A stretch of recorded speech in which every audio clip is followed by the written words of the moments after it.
Alright, so we've got an interesting question on sets.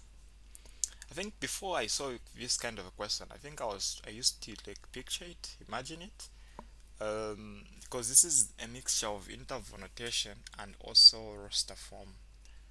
Okay, so I'll explain what I'm talking about. So in this case, our A is having members from -6 all the way up to 4,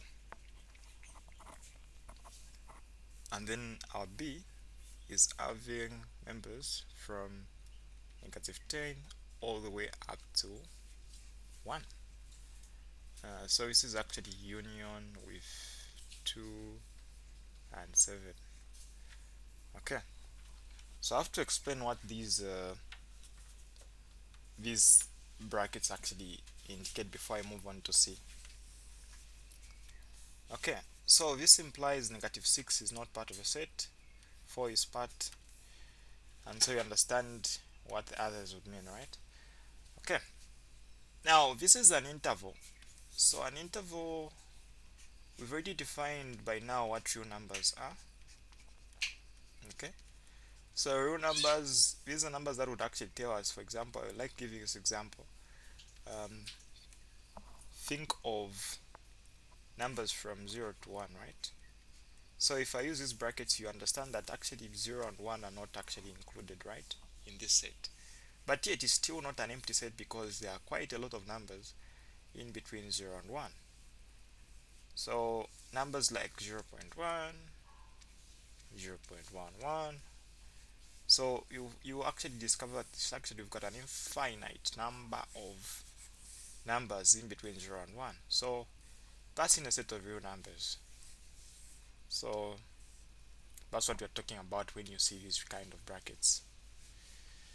Then roster form deals with um, integers. Yes, so these are elements. It's not an interval. So it implies set C is having -3, 6, and 7 alone as members of a set. So it has got a finite number of elements. I think that's what differentiates it from these other sets A and B. These are intervals, this is just a list of elements. Now we are told that the universal set itself is an interval of numbers from -10 to 7. Find the following sets. Okay, so the first set I want us to find is the intersection between A and C complement. So this is quite interesting, right? Quite interesting. So the first step, usually what I like advising is let's do this. Let's take note of our set C. That's -3, 6, and 7. So before we can actually get to find the intersection with A, we can actually find the complement of C itself. So it's better understood when you basically indicate the interval of the universal set. The universal set is having numbers from -10 up to 7. So let's call that our universal set. Now set C is getting elements like -3. So let's actually say we've got a 0 there. So it's getting elements like -3, 6, and 7 itself. So if I was to show set C on the number line, those would just be points: -3, 6, and what? And 7, right? So those are distinct finite elements representing C. So if I was to find the complement of it, it would be something like this. 3 wouldn't be included, but all the way up to -10. So this is one part of C complement. An interval from -10 to -3, except -3 is not included because it's part of C. So it's a C complement. And then, just as you might guess, again it would continue all the way up to 6. 6 wouldn't be included. Again, it would continue up to 7, and then 7 wouldn't be included. So that is our C complement. And so where we've got an empty circle, it implies that is not part of C complement because it is actually part of C. Okay. So hoping you've understood that, we can actually, every time we're trying to represent such a set, we use the union set to represent, to connect the dots, right? You'll understand what I mean. So if we were to list C complement or present it in interval notation, I would say this is including numbers from -10 up to -3. -3 is not included. Union from -3 again up to 6. 6 is not included. Again, union from 6 to 7. Again, 7 is not included. That's how we would present that. Now, this is not our interest here. Here our interest is to find its intersection with set A. Now, we are very sure of what set A is comprising of. It's having numbers from -6 to 4. So if we are to present that as well on the number line, it would be very easy for us to actually find the intersection, right? So let's just remove C since we don't need it anymore. And then let's just try to put now set A, right? So A runs from 6. So let's present a 6 there, -6, all the way up to 4. So 4, let's say 4 is somewhere there. 4. Well, 4 is included, unlike -6. So if we draw a line there,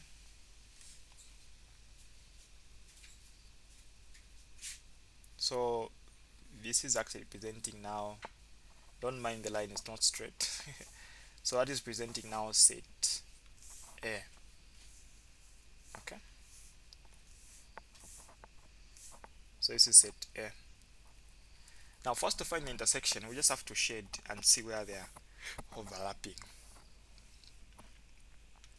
So this is shading now. We can see where they're overlapping, right?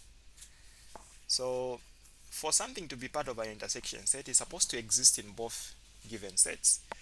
So if we're to find the intersection of A with our C complement as required per question, let's try to analyze. We'll start with -6 there. Would we say -6 is part of A? Of course not.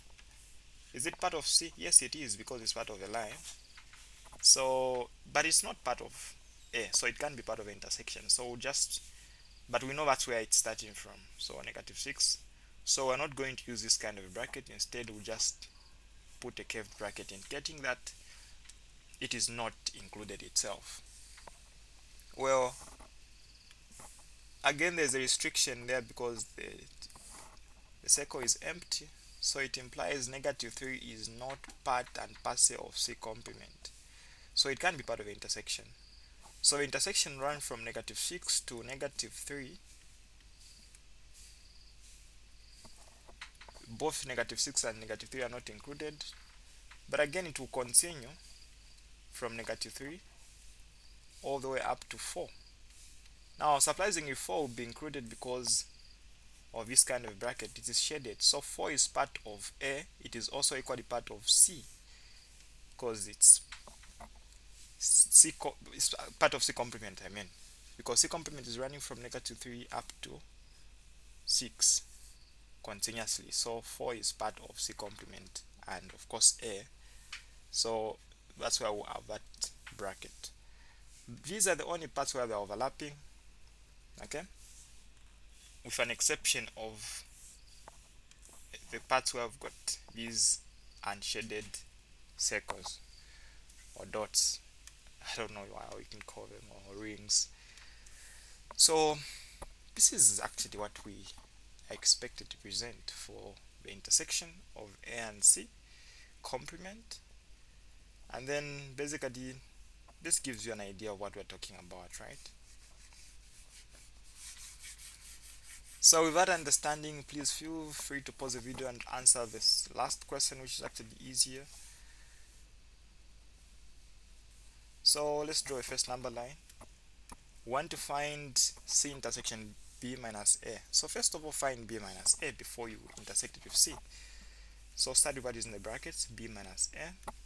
B minus A means B without A. I like using that definition to make things easier.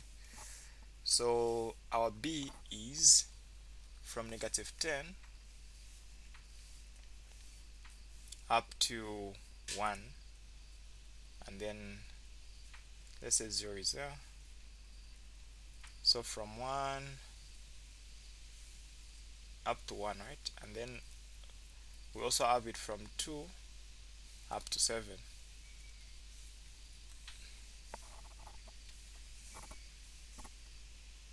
So let's try to show our set B. So negative 10 is included, and then up to 1.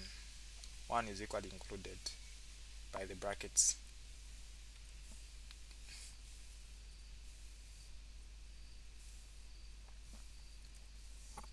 Okay, so that's the first part, and then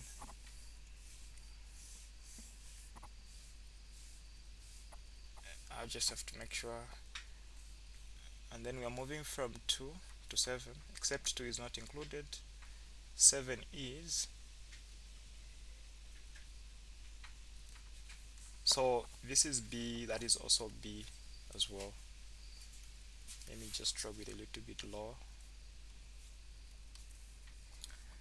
So we're trying to find B minus A. So we have to remove A from B. So A is our A. A runs from negative 6. So let's have negative 6 here up to 4. So let's say 4 is there. So our A is running from this point up to that point. Right? Don't mind my lines that are not straight. So negative 6 is not included. Well, 4 is by the brackets. So this is set A. Now we're trying to remove it from set B. So kind of like we're trying to remove the intersection part. So let's try to shade where they are overlapping.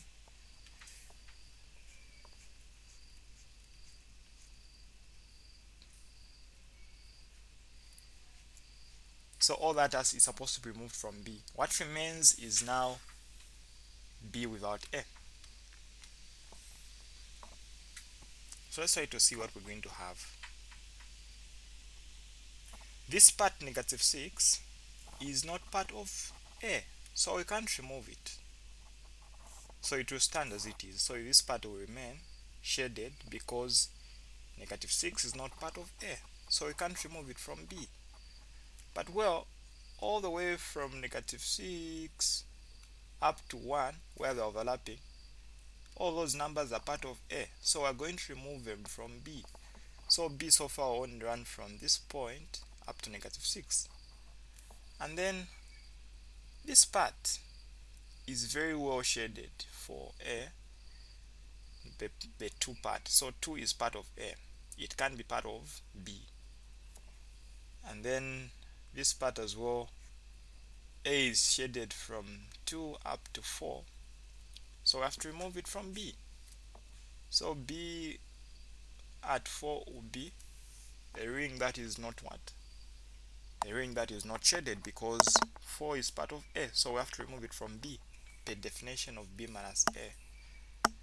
So after removing everything, we've seen that B again is running from 4 up to 7.